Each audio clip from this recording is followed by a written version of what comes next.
do either of you guys feel like that is something that we could see in our lifetime? You think that's reality, or is it just close enough to something that we could see in our lifetime that it's believable on screen? Do you want me to take that first, Sean? Yeah, why don't you do that, James? Because I completely spaced what Kevin was saying. I got lost in your eyes, man.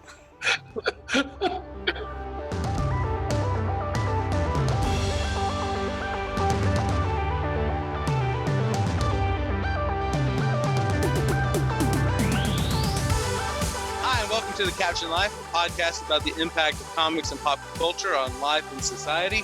From deep in the heart of Texas, my name is Kevin, and I'm joined by my good friends. I'm James from Kentucky, trying not to laugh hysterically at the moment. And I am Sean from Indiana. Jumping right into it, guys, it's a big week for comics with San Diego Comic-Con starting this week. If you're listening to this podcast, it's probably been a month since we recorded it. But we're not that type of podcast.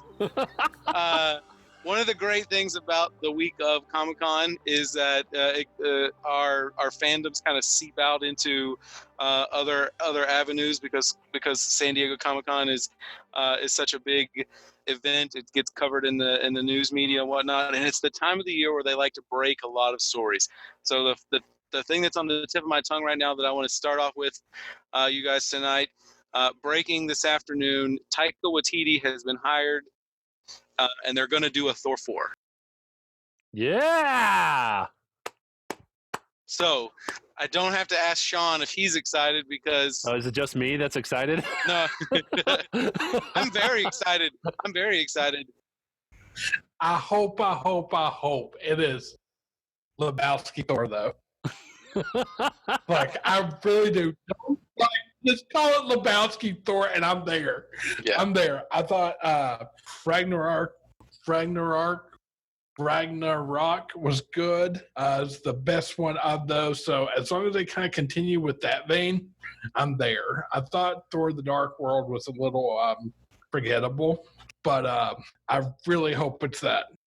Yeah, and I agree with you. I think the first two Thor movies are widely forgettable, but the character development that they gave him in Thor Ragnarok, I would love to see the continuation of that story. And personally, and part of this is my wife speaking because he's so ridiculously good looking, but I think that like Chris Hemsworth is probably just like one of the best all around like actors out there right now. Like he can do pretty much anything he wants to do, and he's very, very entertaining in doing it. But yeah, so I'm definitely on board, and I know as soon as I tell my wife after we get done recording this, she'll be on board too. So oh no, my wife is. Yeah. I've never been jealous of an actor until Chris Hemsworth. I'll just say that. Yeah, right. Because that's all my wife talks about. All right, so we wanted to have a conversation this week about our thoughts on Spider-Man: Far From Home. It opened last weekend. We've all had a chance to see it in the days since. I want to just go around. We're just going to go around the room, the virtual room, to get everybody's thoughts on it. And I will pass it to you, James, and let you tell us what you thought about it first. Oh, I get to start first. Okay.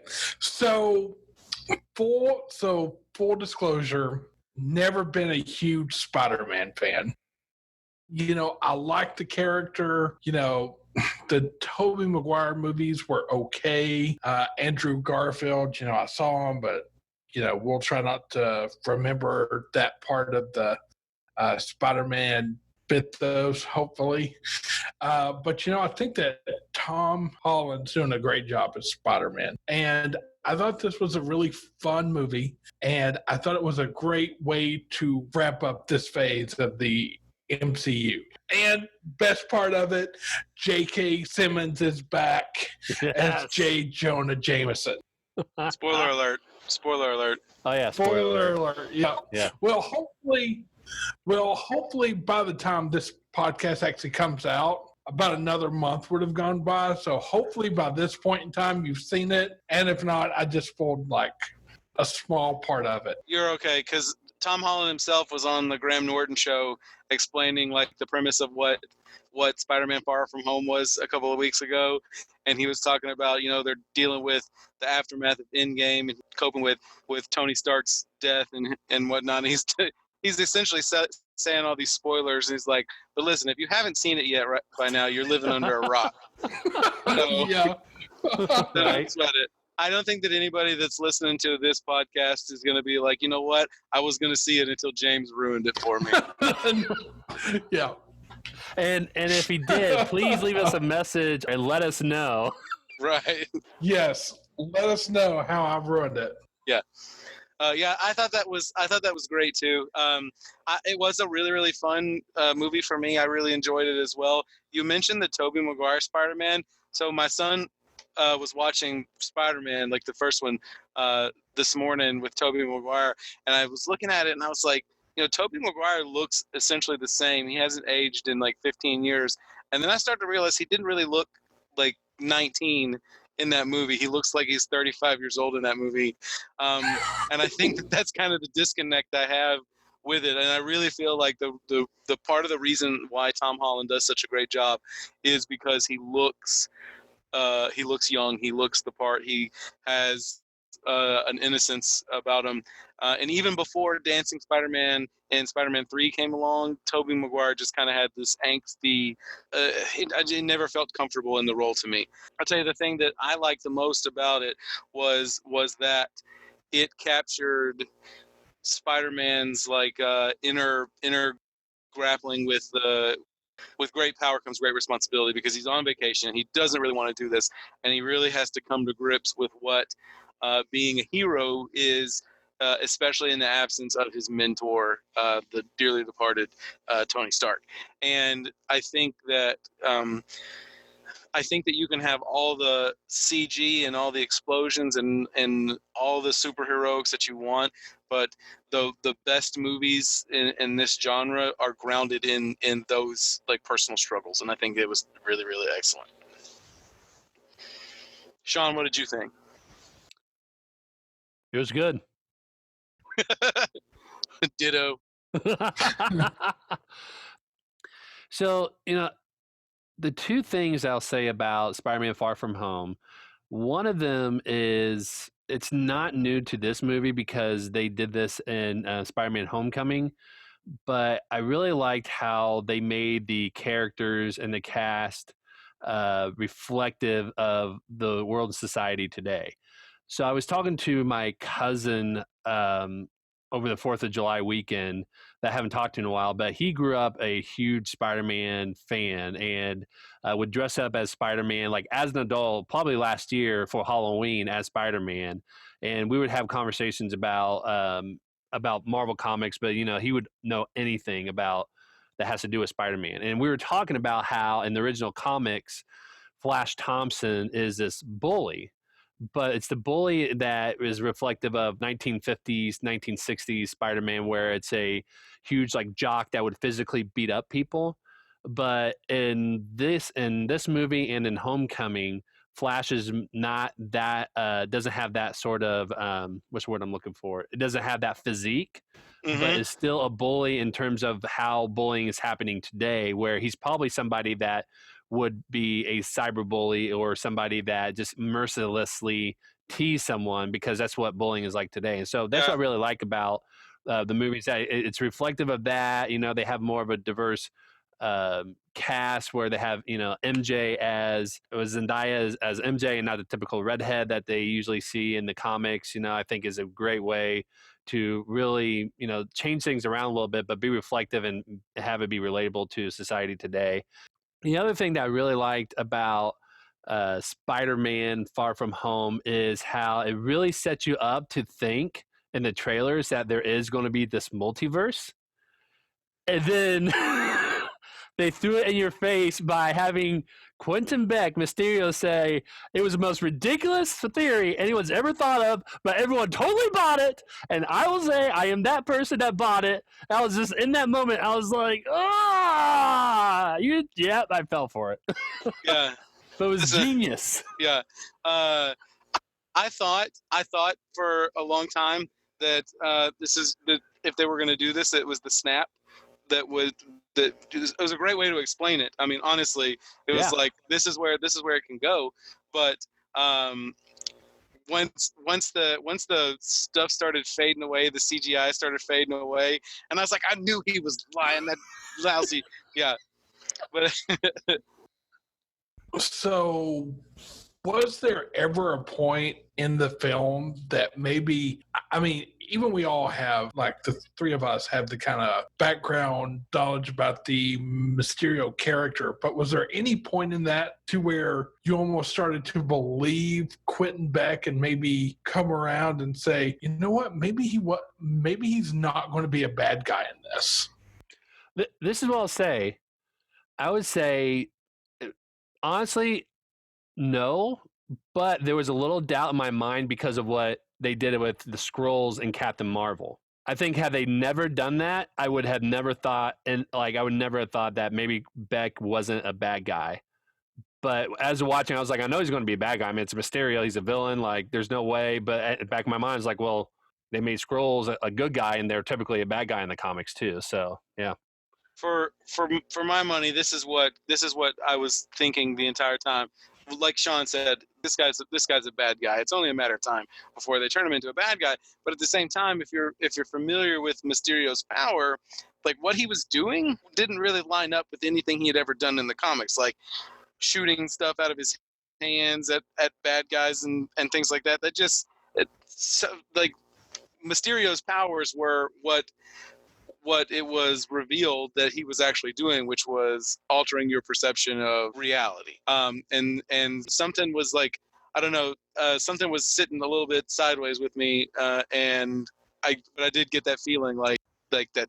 Oh, I should have known better when it was revealed. I will tell you what though, because we talked about our affinity for Mr. Hemsworth. I think one of the reasons why it was so believable is because Jake Gyllenhaal is another guy that's just like, he's good looking, he's charming, and like you find yourself in the same role that Peter was, and you just believed what he was selling because of who was selling it. And right. I think it was the perfect, they pull the dinner, the tablecloth out from underneath all of the silverware and everything. Like it was just an illusion. So that was actually one of the things that I wanted to bring up with you guys, was about how grounded in reality Mysterio's power seemed as compared to the comics. And to set this up, they explained it very, very well with the backstory that he worked for Stark and everything, and then using the drones and projecting that the holograms and whatnot, and it leads people to believe that something's there that's not really there. Do either of you guys feel like that is something that we could see in our lifetime? You think that's reality, or is it just close enough to something that we could see in our lifetime that it's believable on screen? Do you want me to take that first, John? Either one. Yeah, why don't you do that, James? Because I completely spaced what Kevin was saying. It's okay. We only I got lost in your eyes, man. I try to get close when I try to make a point. Sorry. We only have 10 more minutes left, Sean. Let's not waste it on... Oh, yeah. Let's go. Let's do this, yeah. No goofing around here. So I would definitely say that with Mysterio's powers being all kind of grounded in this kind of virtual reality kind of aspect of it, but I mean, that's kind of where we are right now with virtual reality. This just seems to be that next step, that kind of next step that I would say that we'll probably see within about the next 10 years. I know that there's companies out there that like holographic replay for NFL, and then you've got like those other companies that are doing like the hologram recordings and things like that. So it seems like this is like that next step in that kind of like evolutionary technological bent we're on. I think that for me, the way that I see it is like if I saw it today, I mean, it's still very much science fiction. If I saw it today, I wouldn't believe that that's possible except for in a movie. But in the reality that these characters exist in, they've been pushed a little bit further than we have, because you think about Thor is a godlike character from essentially another reality, another dimension, and he exists in their world.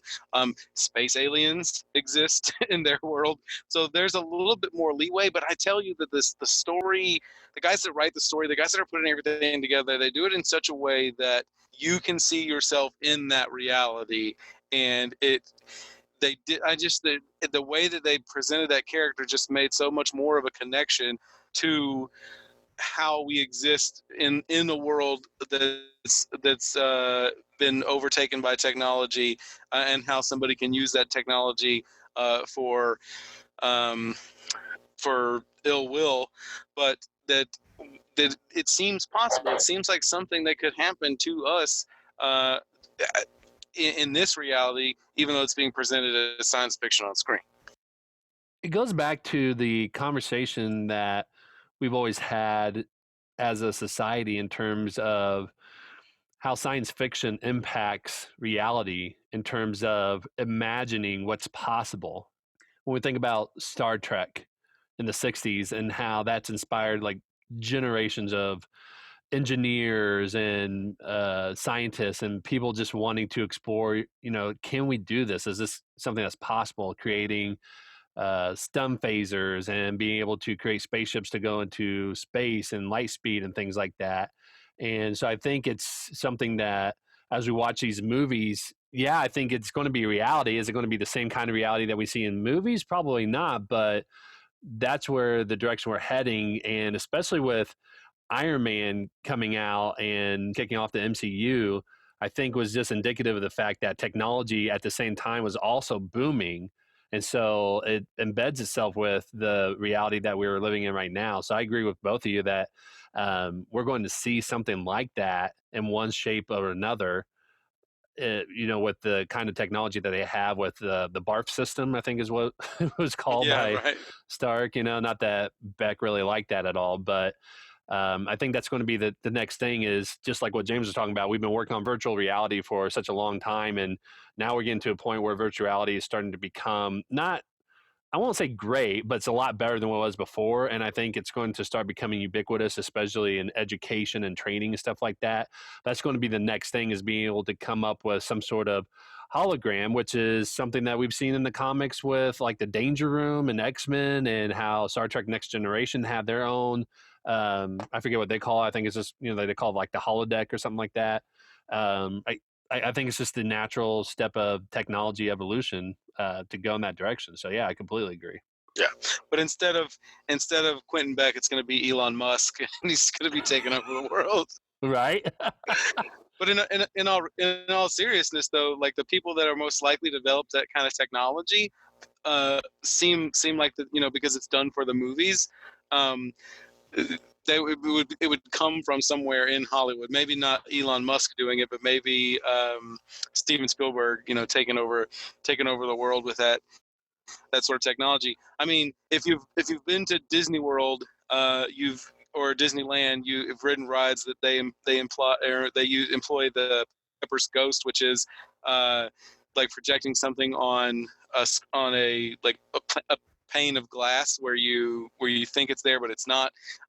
So those kind of things definitely have an entertainment value to them, but the thing that I fear is how they were employed in the movie, is that they're going to, something like that would be used to show something that's not really there, because I think our society as a whole already has a problem with believing things that aren't really there.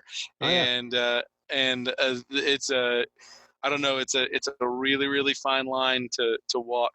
And it's, we're and like we're Star Trek, already there though, right? yeah. Like, because there's AI systems that's already like creating pictures of people that don't even exist on Earth, and they look real. So I mean, Yeah. we're already kind of in that cusp of things, and we didn't talk about this in the podcast episode, but we talked about how information and knowledge and technology keeps rapidly improving, and we're just going to keep seeing more of that.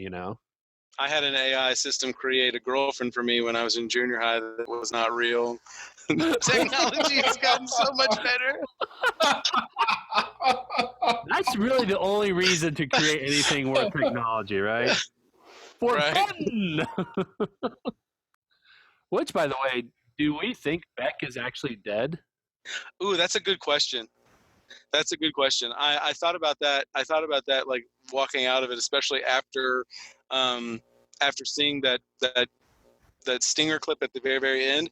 Was he indeed really dead? Because look, if they could save Nick Fury from some of the things that he's been through, they could definitely save Quentin Beck from those injuries. I certainly hope that's not the last we see of Quentin Beck's Mysterio. I really hope not, because just a good character, just all the way around. I mean, they fleshed that character out so well. Jake Gyllenhaal did such a fantastic job in that role. I really hope they bring him back. And that, I really think that was just the surface of his. He wasn't necessarily evil. He was just looking to find a. He wanted to create a world where he was needed, right? Mm-hmm. But that's obviously some psychosis, and you're only scratching the surface of it with his appearance so far. And as he takes that downward spiral and maybe picks up steam with some of the other Sinister Six members, I would, like James said, I would love to see them continue that. Mm-hmm. I don't, yeah, because I think that's been the really nice thing about MCU is that they're painting the characters that's not 100% like clearly, that's not 100% clearly bad guys as villains. Because we saw that with Thanos, where Thanos had a logic to why he wants to do things. Granted, no one agreed with it, but it made sense in some sort of capacity. And you kind of, I don't want to say made sense, but you understood where he was coming from. And same thing with Michael Keaton's character with Vulture. He wasn't necessarily a bad guy. He was just trying to make money for his family, and he got screwed out from quote unquote Tony Stark. Like Tony Stark has actually been the problems for Spider-Man, hasn't he? Because he created Vulture, he created Mysterio, right? Yeah. So I never really thought about that. That's a really interesting point. Yeah. He's been his greatest source of inspiration and his biggest source of bad guys to fight that Tony Stark is double crossed. You know, if you really think about it, like the first quote unquote bad guy that Tony Stark had Spider-Man fight was Captain America. I mean, if you kind of follow that all the way back, it's like you get Spider-Man to have to go fight against Cap and his group. It's crazy. But you know what? You think about it in terms of his own franchise, Tony Stark was an incredible inventor, but the thing he made better than anybody else was villains, because Obadiah Stane Obadiah had the original armor that Tony created. The Whiplash was the product of, I guess, his father, but still, was fruit of a poison tree. Aldrich Killian in Iron Man 3 got left on that roof and decided he was going to take over the world because he got stonewalled by Tony Stark. And then Ultron was created by Tony Stark. Vulture, Quentin Beck, the list goes on and on. Tony Stark left a undeniable legacy of villain creation in the MCU, and when are we going to start acknowledging this as a society? But hey, even dead, he's the hero. Right, even dead, he's the hero. It's so ridiculous. Well, we will have to talk about that in another episode. Episode. Yeah. Oh my gosh. Yeah, that'd be a great topic. All right. Hey, well, I think that's going to do it for today. That wraps up another episode of the Captioned Life. We really, really hope you enjoyed this episode. Don't forget to subscribe to this podcast on whatever platform you listen to, and follow us on social media at Captioned Life. Thank you guys so much for listening. I'm Kevin. I'm James. And I'm Sean. And we'll see you later. Peace out. See ya.